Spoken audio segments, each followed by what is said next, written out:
வணக்கம். எல்லோருக்கும் வணக்கம். இன்றைய ஜோதிட விழிப்புணர்வு நிகழ்ச்சியில் நாம் பார்க்க போவது களத்திர தோஷம் என்ற இந்த நிகழ்ச்சியில் காணப்போகிறோம். தோஷம் என்றால் என்ன? தோஷம் என்பது சமஸ்கிருத சொல். இந்த தோஷம் தமிழில் அது சரியில்லை, குற்றம் என்று தமிழில் சொல்லப்படுகிறது. எதற்காக சரியில்லை இந்த தோஷம் என்ற சொல் பயன்படுத்துகிறார்கள்? இந்த கிரகங்களின் தன்மை என்ன? அது நம்மளை எவ்வாறு தாக்கத்துக்கு உள்ளாக்கிறது என்பதை இந்த வீடியோ பதிவில் நாம் பார்க்க போகின்றோம். உங்கள் அன்பு ஜோதிடர் சிவராஜ். இப்போது நாம் இந்த 12 ராசி கட்டத்தில் கேது, சுக்கிரன், சூரியன், சந்திரன், செவ்வாய், ராகு, குரு, சனி, புதன், இந்த 9 கிரகங்களும் நமக்கு என்ன செய்ய போகிறது என்பதை பற்றி பார்ப்போம். அதற்கு முன்பாக நாம் ஏன் கல்யாணம் செய்து கொள்கின்றோம் என்பதை பற்றி ஒரு ஆய்வு. நம்முடைய உடலில் ஒரு குறிப்பிட்ட வயதில் ஏற்படும் ஹார்மோன் சுரபிகளின் உற்பத்தி சார்ந்து நம்முடைய சிந்தனையும் செயலும் மாறுபடுகிறது. ஒரு ஆணுக்கு எதிர்பார்ப்பும், ஒரு பெண்ணுக்கு ஒரு எதிர்பார்ப்பும், ஆண் மேலும் ஒரு ஈர்ப்பு சக்தி ஏற்படுகிறது. இந்த ஈர்ப்பு சக்தி என்பது ஏற்படுவதால் இவர்கள் அதை பூர்த்தி செய்ய கல்யாணம் என்ற ஒரு சடங்கை ஏற்படுத்தி ஒரு சந்ததிக்கும் குழந்தை பேர் உண்டாகுவதற்கும் கல்யாணம் செய்து சொல்லுகிறார்கள். அதன்படி இந்த நம்முடைய தோஷம் எவ்வாறு வேலை செய்கிறது?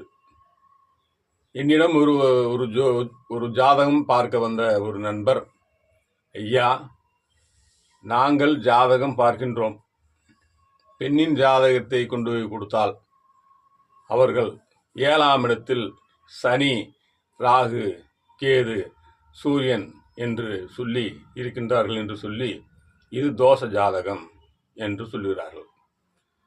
நாங்கள் சரி என்று மாப்பிள்ளை ஜாதகத்தை கொடுத்து விட்டால் பெண் வீட்டார் கொண்டு கொடுக்கும்போது அங்கே ஏதாவது சொல்லிவிடுகிறார்கள் தோஷம் என்று. இப்படியே என் பையனுக்கு 32 வயது ஆகிறது.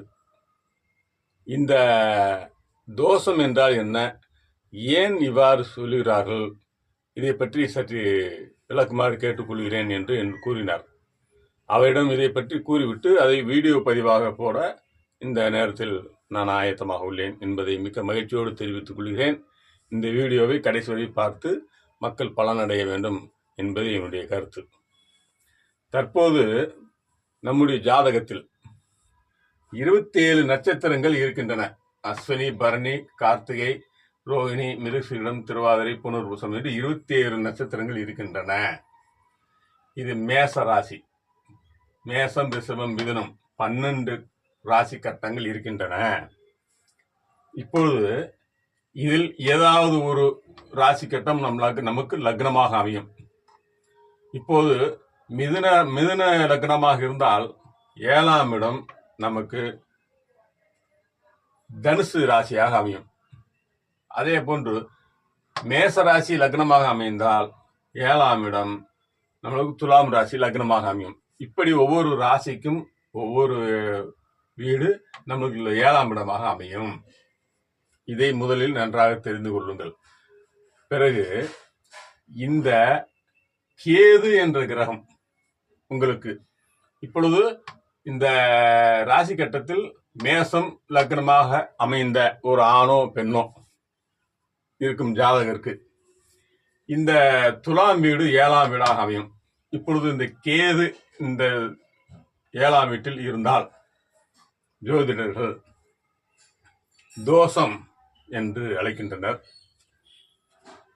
இப்பொழுது என்ன தோஷம்? விருப்பம் இல்லாத ஒரு காம உறவு இருக்கும், அவ்வளவுதான். ஒரு ஞானத்தன்மையும் இருக்கும், அந்த கேது கொடுப்பார். அதே நேரத்தில் சுக்கிரன் இருந்தால், இந்த 7ஆம் இடத்தில் இருந்தால் கலைத்தன்மையான தாம்பத்திய உறவு ஏற்படும். அதே நேரத்தில் சூரியன் இருந்தால் அதிகாரம் மிக்கவர், நேர்மையானவர், காமகுணம் மிக்கவர். இதிலிருந்து நம்மளுக்கு என்ன புரிகிறது? சூரியன் இருந்தால் அவர் நேர்மையுள்ள அதிகாரம் மிக்கவர் என்பதால் குடும்பத்தை வழி நடத்தி செல்லும் ஒரு பெண் அமைவாள் என்பதுதான் அர்த்தம். அது நன்மைதானே, குடும்பத்தை நிர்வாகம் செய்வதற்கு அப்படி ஒரு பெண் நமக்கு தேவைதானே. அதே போன்று சந்திரன் இந்த 7ஆம் இடத்தில் இருந்தால் ஒரு விட்டு கொடுக்கும் தன்மை இருக்கும். கணவன் மனைவி ஒரு உறவுக்குள் ஒரு விரைவான காம உணர்வு, தாம்பத்திய வாழ்க்கை அமையும். இதையே சந்திரன் நமக்கு வழங்குகிறார். இப்பொழுது செவ்வாய் இந்த 7ஆம் இடத்தில் இருந்தால் உங்களுக்கு ஒரு மூர்க்கத்தனமான, மொரட்டுத்தனமான ஒரு காம உணர்வு அவர்களுக்கு இருக்கும். நம்மளுக்கு தேவைதானே. அதை ஏன் நாம் செவ்வாய் என்றால் தவறு என்று கூற வேண்டும்? வட மாநிலங்களில் செவ்வாய் என்றால் மிகவும் நல்ல நாட்களுக்கு, முக்கியமான விசேஷங்களுக்கு மங்களகாரகன் என்று பெயரிட்டிருக்கிறார்கள் செவ்வாயை. அந்த மங்களகாரகன் என்ற செவ்வாயை நாம் இங்கு குறை கூறி செவ்வாய் இருந்தால் தோஷம் என்று கூறுகின்றோம். இப்பொழுது ராகு இந்த 7ஆம் இடத்தில், லக்னத்திற்கு 7ஆம் இடத்தில் இருந்தால் இப்பொழுது சிறு சவளத்தன்மையும் அதீத ஒரு காம உணர்வும் கொண்டவர் ராகு. இது போன்ற குணங்களை ஒவ்வொரு கிரகங்களும் பெற்றிருக்கிறது. குரு 7ஆம் இடத்தில் இருந்தால் தாம்பத்திய உறவில் ஒரு மரியாதை, ஒரு அமைதியான அரவணைக்கும் அமைப்பு இது குருக்கு தருவார். அதே நேரத்தில் சனி 7ஆம் இடத்தில் இருந்தால் உங்களுக்கு ஒரு முரண்பட்ட காம உறவு, எதிலும் நிதானமும் இருக்கும் சனி என்பதால். அதே நேரத்தில் புதன் இந்த இடத்தில் இருந்தால், 7ஆம் இடத்தில் இருந்தால் உங்களுக்கு ஒரு கற்பனை வளமிக்க காம உறவு, தாம்பத்திய உறவு இருக்கும். இப்படி இந்த 9 கிரகங்களும் 7ஆம் இடத்தில் இருந்தால் இதைத்தான் செய்வார்கள். ஒரு மாறுபட்ட கோணத்தில் ஒவ்வொரு கிரகங்களுடைய ஆளுமை இருக்கும் என்பதை இந்த இடத்தில் தெரிவித்துக் கொள்கிறேன். மேலும் இந்த கிரகங்கள் இப்பொழுது அஸ்வினி, பரணி, கார்த்திகை என்ற நட்சத்திரத்தில் ஒரு லக்னம் அமையும் போது இந்த கிரகத்தில் லக்னத்தில் 7ஆம் இடம் விசாகம், சுவாதி, சித்திரை என்ற நட்சத்திரத்தில் இப்பொழுது நான் மேற்கூறிய இத்தனை கிரகங்களும் ஏதாவது ஒரு கிரகம் விசாக நட்சத்திரத்தில் இருந்தால் ஒரு பலனை செய்யும், சுவாதி நட்சத்திரத்தில் இருந்தால் ஒரு பலனை செய்யும், சித்திரை நட்சத்திரத்தில் இருந்தால் ஒரு பலனை செய்யும். அப்படி இருக்கும்போது நாம் இந்த 7ஆம் இடத்தில் இருக்கும் கிரகத்தின் காரணமாக தோஷம் என கூறி ஒரு கல்யாணத்தை நடப்பதை தாமதப்படுத்துகிறார்கள் என்பதே வருத்தமான செய்தியாக உள்ளது. இப்பொழுது இந்த கார்த்திகை, ரோகிணி, மிருகசீரிடம் நட்சத்திரம் இந்த ராசியில் உள்ளது. இது ரிஷபராசி. ரிஷபராசி லக்னமாக அமையும் போது உங்களுக்கு 7ஆம் இடம் விருச்சக ராசியாக அமையும். இங்கே கேட்டை, அனுசம், விசாகம் என்ற 3 நட்சத்திரம் உள்ளது. இந்த 9 கிரகங்களும் இந்த லக்னத்திற்கு 7ஆம் வீடான விருச்சிக ராசியில் அகசாகம், அனுசம், கேட்டை நட்சத்திரத்தில் எந்த நட்சத்திரத்தில் இந்த கிரகம் இருக்கின்றதோ அந்த கிரகத்தின் தன்மையும் குணாதிசயங்களும் மாறும். இப்படி உங்களுக்கு இந்த 9 கிரகங்களும் 12 ராசியில் எந்த ராசி லக்னமாக அமைகிறதோ அந்த லக்னத்திற்கு 7ஆம் இடம் எதுவாக அமைகிறதோ அந்த 7ஆம் இடத்தில் இந்த கிரகங்கள் அமரும் போது அந்த 7ஆம் இடத்தில் உள்ள நட்சத்திரத்தின் தன்மையை மாற்றி வழங்கும். இவ்வளவு விஷயங்கள் இருக்கின்றன. 27 நட்சத்திரத்திற்கும் குணாதிசயங்கள் மாறும். 9 கிரகங்களின் குணாதிசயங்கள். இந்த 9 கிரகங்களின் குணாதிசயங்கள் 27 நட்சத்திரங்கள் தகுந்தாற்போல் மாற்றம் அடைந்து செயல்படும். இப்படி மாறிக்கொண்டே இருக்கக்கூடிய ஒரு குணாதிசயங்களை நாம் பொதுவாக ஒருவர் பிறக்கும்போது ஒரு ஜாதகர் கேது 1.5 வருடமும், சுக்கிரன் 1 மாதம், சூரியன் 1 மாதம், சந்திரன் 2.25 நாள், செவ்வாய் 45 நாள், ராகு 1.5 வருடம், குரு 1 வருடம், சனி 2.5 வருடம், புதன் 1 மாதம்.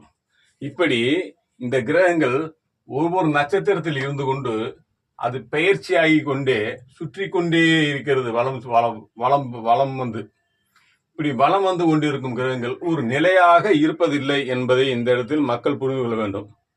அப்படி என்றால் நீங்கள் பிறக்கும் போது உங்கள் லக்னத்திற்கு 7ஆம் இடத்தில் ராகு இருந்தார்கள். அந்த ராகு 1.5 வருடம் கழித்து இங்கே வந்து விடுவார். அப்போது இந்த இடத்தில் விசாக நட்சத்திரத்தில் இருக்கும் ராகு, சித்திரை நட்சத்திரத்தில் இருக்கும் ராகு, சுவாதி விசாகம் நட்சத்திரம் வந்து பிறகு இங்கே உள்ள விசாகம் அனுசம் கேட்ட நட்சத்திரத்துக்கு வரும்போது அவருடைய பலன்களை மாற்றி கொடுப்பார். இப்படி இந்த எல்லா 9 கிரகங்களும் இந்த நட்சத்திரங்கள் சுற்றி வரும்போது எந்தெந்த நட்சத்திரத்தில் வருகின்றதோ அப்போதெல்லாம் அதனுடைய தன்மையும் குணமும் கொண்டே இருக்கும். அந்த ஜாதகரின் எண்ணங்களும் செயல்களும் மாறுபட்டு கொண்டே இருக்கும். இப்படி இருக்கும்போது நாம் பொதுவாக பிறக்கும்போது உள்ள கிரக நிலைகளை வைத்துக் கொண்டு அது குழந்தையாக இருக்கும்போது எழுதப்பட்ட கிரகங்கள் அமைப்புகள், பிறகு அந்த கிரக அமைப்பு திசை மாறி மாறி வரும்போது அவர்களுக்கு கிரகங்களும் சுற்றி கொண்டு மாறுகின்றன. அதே போன்று சந்திரனும் சுற்றி ஒவ்வொரு திசையா புத்தி அந்தரம் வாயிலாக அவங்களுக்கு வாழ்க்கை முறையை அமைத்து கொடுத்து கொண்டிருக்கின்றன என்பதை இந்த இடத்தில் நன்றாக தெரிந்து கொள்ள வேண்டும். நான் ஏன் இந்த அளவுக்கு இதை உங்களுக்கு விளக்கமாக சொல்லுகின்றேன் என்றால், பொதுவாக பிறக்கும் போது இருக்கும் கிரகங்கள் நிலையானது அல்ல. அது உங்களுக்கு சுற்றி கொண்டே இருக்கும்போது ஒவ்வொரு நட்சத்திரத்திற்கும் மாறி மாறி அவருடைய தன்மையும் குணமும் மாறிக்கொண்டே இருக்கும். அப்பொழுது நம்முடைய செயல்பாட்டில் ஒரு வித்தியாசம் இருக்கும் என்பதை இந்த இடத்தில் தெளிவுபடுத்தி கூறி, தோஷம் என்று கூறி யாரும் பயப்பட வேண்டாம். அதனுடைய குணங்கள் தான் மாறுமே ஒழிய தோஷம் என்பது இந்த இடத்தில் ஒரு பெரிதாக வேலை செய்யாது. அதை நினைத்து தோஷம் உள்ள ஜாதகம், தோஷம் இல்லாத ஜாதகம், யோக ஜாதகம், யோகம் இல்லாத ஜாதகம் என்றெல்லாம் மாறி மாறி கூறுகின்றார்கள். யோக ஜாதகம் என்பது முற்பிறவியில் அவன் தானம் செய்து, தர்மம் செய்து, நல்ல வேலை செய்து, பல நன்மைகள் செய்து, பிறருக்காக வாழ்ந்து இறைவனின் அனுகிரகம் பெற்றிருந்தால் இப்பிறவியில் அவர்களுக்கு எல்லாமே நன்றாகவே அமையும். அந்த 12 பாவங்களின் நிலையும் அவர்களுக்கு சாதகமாக அமையும், நல்ல வாழ்க்கை அமையும். அதை யோக ஜாதகம் என்று கூறலாம். இருப்பினும் அவள் செய்த சிறு சிறு தவறுகளின் கர்ம வினைகளை போக்கவே இப்பிறவி இருக்கின்றோம். அப்பொழுது அங்கேயும் அவர்களுக்கு சில விஷயங்களில் தடுமாற்றங்களும் கஷ்டங்களும் வரத்தான் செய்யும். அதை கொடுக்கும் அமைப்பு விதி என்ன என்பதை தெரிவது எங்களை போன்ற ஜோதிடர்கள் கண்டுபிடித்து சொல்ல கடமைப்பட்டிருக்கின்றோம். அதற்காக படித்திருக்கின்றோம். இப்போது கூறியது உங்களுக்கு தோஷம் என்றால் என்ன என்பதை பற்றி பெண் வீட்டாரும் மாப்பிள்ளை வீட்டாரும் நன்றாக தெரிந்து கொண்டு இனி வரும் காலங்களில் இதை நினைத்து பயப்படாமல் இதற்காக பரிகாரம் செய்வது என்பதெல்லாம் நன்றாக யோசித்து செய்யுங்கள். பரிகாரம் செய்துவிட்டால் நன்றாக இருக்கும் என்று உங்களுக்கு நம்பிக்கை இருந்தால் செய்யுங்கள். நான் அதை குறை கூறவில்லை. இறைவனை வணங்குவதற்கு எந்த தடையும் இல்லை. அதை பரிகாரம் என்ற முறையில் வணங்கினாலும் சரி, நீங்கள் சுற்றுலா சென்று வணங்கினாலும் சரி, நீங்கள் மன அமைதிக்காக கோயிலுக்கு சென்றாலும் சரி, எல்லாம் உங்களுடைய மன அமைதிக்காகவும் உங்களுடைய ஆரோக்கியத்திற்காகவும் செய்யப்படுகின்ற சித்தர்கள் நமக்கு கொடுத்த அமைக்கப்பட்ட கோயில்தான் நமக்கு கடவுள் அங்கே இருக்கிறார் என்று சென்று வரும் தன்மையை ஏற்படுத்தி கொடுத்திருக்கிறார்கள் சித்தர்கள். இந்த கிரகங்களையும் நட்சத்திரங்களையும் கண்டறிந்து சொல்லவரும் சித்தர்கள் தான்.